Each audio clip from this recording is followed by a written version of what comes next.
करण्यासाठी one nation one election आणि one party या दिशेने आपली आगेकूच चालली की काय असं भीतीदायक चित्र आहे। एकूणच हा निकाल जर का बारकाईने पाहिला तर आम्ही ज्या काही प्रचार सभा घेतल्या संपूर्ण राज्यभर आम्ही सगळेच फिरलो। सुषमाताई आहेत, अनिल आहेत, आदित्य आहेत, संजय आहे, मी स्वतः आहेत। हा निकाल म्हणजे लोकांनी महायुतीला मतं का दिली? सोयाबीनला भाव मिळत नाही म्हणून दिली का? कापसाची खरेदी होत नाही म्हणून दिली का?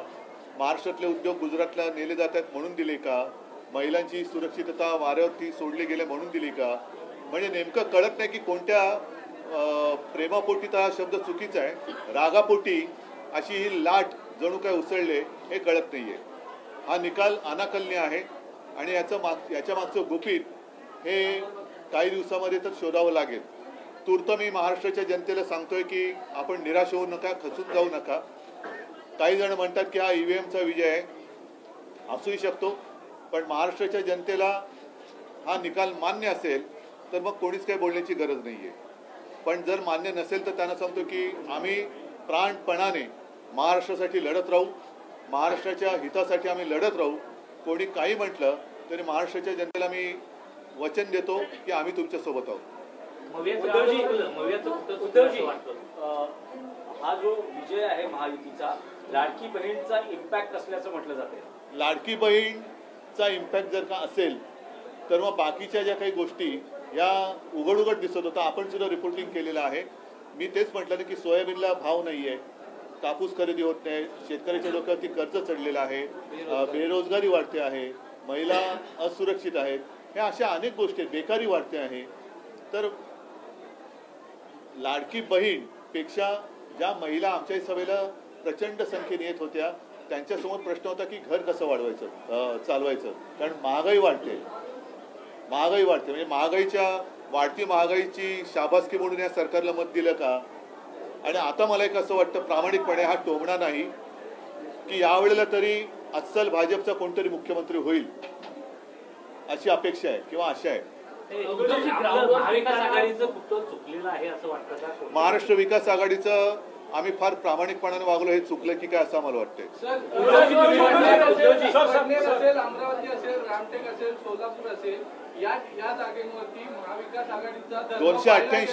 288 पैकी या मोजलेल्या जागा किती आहेत? 288 पैकी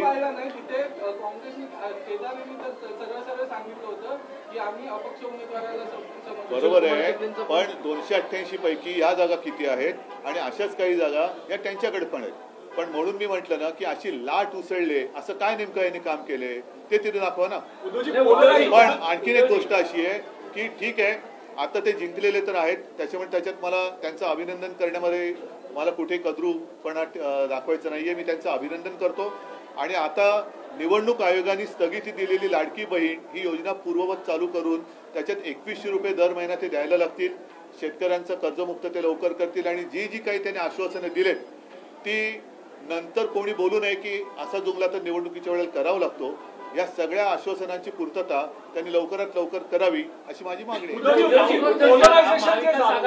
ग्राउंडवर फिरताना महाविकास आघाडीसाठी पोषक वातावरण दिसत होतं आणि इतका बदल अचानक लोकसभा निवडणूक झाल्यानंतर अवघ्या काही महिन्यात हाच एक अनाकलनीय बदल।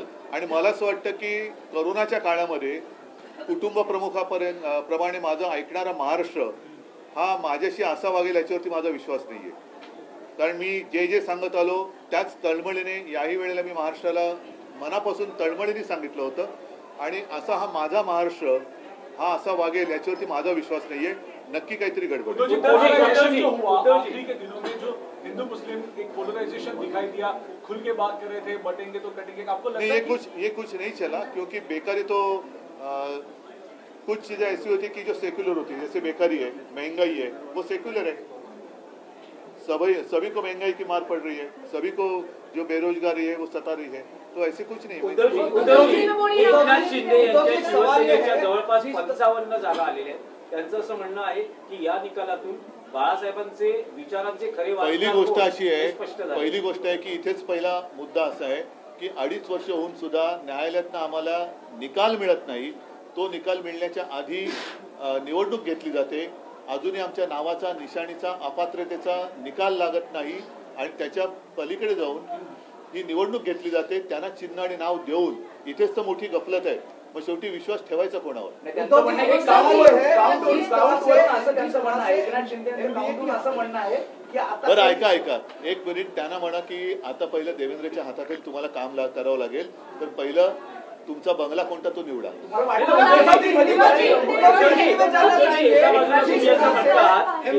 मान्य नाही, अनाकलनीय आहे. नाही, मी निकाल मान्य नाही म्हणजे अनाकलनीय आणि अनपेक्षित आहे. पण लोकसभेचे निकाल मात्र इंडिया आणि महाविकास आघाडीने स्वीकारले होते. हो, तेव्हा म्हणून हा निकाल जरी अनाकलनीय आणि अनपेक्षित असला तरी नाईलाजाने तो मान्य करावाच लागतोय ना.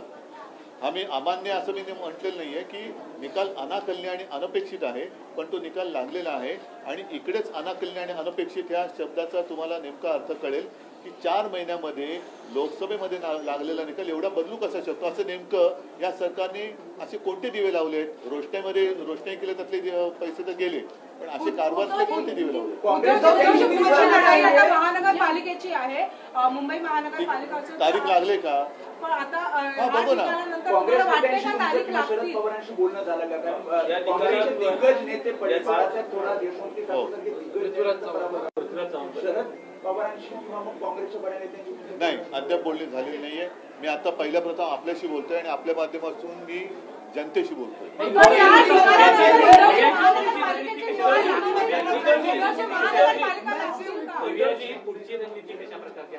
पहिला आम्ही अमुक करू, त्याच्यानंतर तमुक करू, अशा रणनीती सांगितल्या जात नाही. शेवटी मी आज परत सांगतोय की आजचा निकाल हा पूर्णपणे अनपेक्षित आणि अनाकलनीय आहे. तुम्ही स्वतः माझ्याशी वेळोवेळी बोलत होतात. तुमचं सुद्धा रिपोर्टिंग जे होतं ते साधारणतः हा निकाल अनपेक्षित वाटावा असंच होतं. आणि राज्यभर शेतकऱ्यांमध्ये असंतोष आहे, महिलांमध्ये एक असुरक्षिततेची भावना आहे, बेकार आहेत ते सुद्धा असेच आहेत, महागाई वाढते. या सगळ्या गोष्टी लक्षात घेतल्यानंतर प्रत्यक्ष चित्र दिसत होतं. सभांना सुद्धा प्रचंड गर्दी होत होती आणि मला असं वाटतं की आमच्या सभांना प्रचंड गर्दी होत होती, लोक ऐकत होते. मोदीजींच्या सभेला अरे काय ऐकायचं, आम्ही ठरवलंच आहे तुम्हाला निवडून द्यायचं म्हणून खुर्च्या रिकाम्या होत्या. लोकांचं मत असं मला असं वाटतं. मी बोलू का तुम्ही बोलता?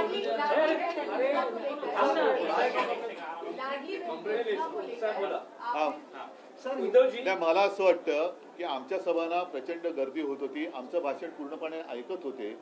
मोदींच्या आणि अमित शहाना तर नंतर सभा घेण्याची गरज लागली नाही, कारण लोक म्हणत होते तुमचं ऐकायची गरजच नाही, आम्ही तुम्हाला मत द्यायचं ठरवलंच आहे, म्हणून त्यांच्या खुर्च्या रिकाम्या पडलेल्या होत्या.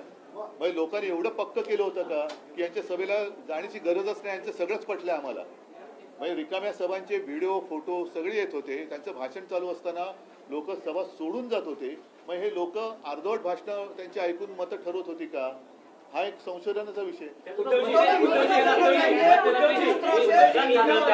मतदानाची टक्केवारी जी आहे ती मध्यरात्री घोषित करण्यात आली, उशिरा घोषित करण्यात आली. यामध्ये काय वाटतं का? आता याच्यामध्ये नेमकं खरं काय ते आपल्या सगळ्यांचे 17C फॉर्म हे राज्यभर तपासल्यानंतर कळेल की त्या